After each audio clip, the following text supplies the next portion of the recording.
Haukiba tang mapanda Watha Lambi Santipurdagi Nupi ama Low Suringaida Kuki Khutlai Paiba Singna Nongmei Kaptuna Hatkraba matung ngasi ayu Dampi Reserve Forest Range tagi Kuki Khutlai Paiba Singna Saiton ge area da bom amade Nongmei round kaya kapshindna AMUKKASU attack Chatharakkhre MEITEI KHUL NGAKPA ama MAKHWANG da Nongmei PANBADAGI SHOKLE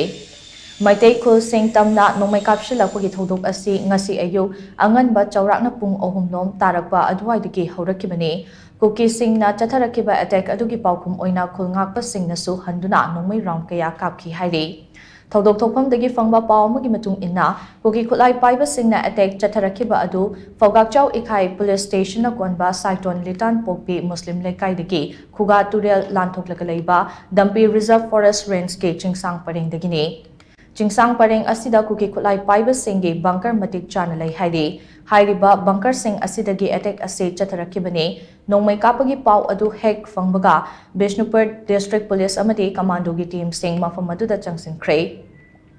Kuki Khutlai Paiba Singna Chatharakkhre attack aduna maram oiraga Saiton Litan Popi Muslim Lekaida leiramba miyam lanjenakre yumde yokpa sanga amadi nganu yen kaya safagadaba mafam singda hondokpa haunakre haujiksu Kuki Khutlai Paiba Singna bom amasung Nongmei kapshalakpa leptre